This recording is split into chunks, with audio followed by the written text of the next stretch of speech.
BBC'nin xabar qilishicha, Tayvan Davlat Mudofaa Ministrligi Xitoyning 19 kurashchi aeroplani va yadro iqtidoriga ega bombardimonchi aeroplanning Tayvan havo mudofaa farqlantirish rayoniga kirganligini e'lon qildi.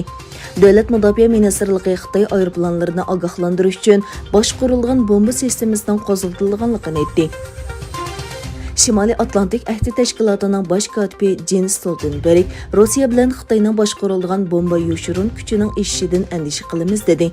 Şimali Koreya, İran qatorliq davlatlarning yadro quroli sohasida rol o'ynaydiganligini bayon qilgan Stoltenberg, bu davlatlarning xalqaro qoidalarga xiloflik qilganligini aytdi.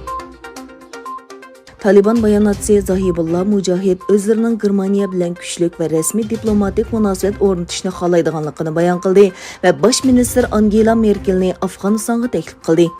Germaniya Belgiyasi Taliban bayonotchisi bosh ministrni Kabulga taklif qiladi mavzuliq ziyoratni e'lon qildi.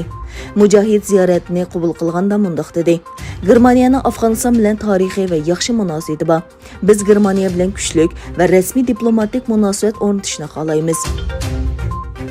Yevropa Asosiy qonun va kishilik huquq markazi to'qimchilik sohasida tijorat qilayotgan nurg'un Germaniya shirkatlari haqida Federatsiya taftish mahkamasiga ariz sungan. Ariznomada Xosbos va Lidl qatorliq shirkatlarning Sharqi Turkistondagi Uyg'urlarning majburiy emgakidan bevosita yoki vositalik naf olganligini, bu sababli insoniyatga qarshi jinoyatlarga chetilib qolganligini o'tirib qo'ydi. Rossiya neft shirkati Gazprom neftning yuqori darajalik direktori Aleksandr Dyokov Rossiya bilan Xitoy o'rtasidagi navbatchi aeroplanning yiqilg'i haqqini bevosita rubli yoki xalq puli bilan to'lagili bo'ladiganligini e'lon qildi. Yana bir tarafdan Xitoy Xalq bankasi bilan Indoneziya bankasining yerlik pullar bilan almashtirish hamkorlik ramkasining rasmiy xizmatga kirishtirilganligini e'lon qildi.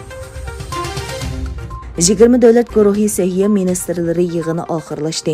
Yig'inda davlatlarning sog'lomlik sistemasini kuchaytirish va nomrod davlatlar boshchiligida hamma kishining vaksina erishishiga kafolatlik qilishni maqsad qilgan Rim xitobnomasi qabul qilindi.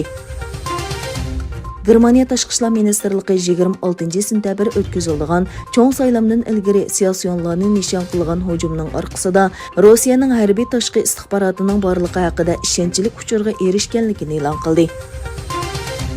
Qatar amiri Tamim bin Al-Sani, Amerika Tashqi ishlar ministri Antony Blinken va davlat mudofaa ministri Lloyd Austin bilan Afg'onistondagi o'zgarishlarni muzokara qildi.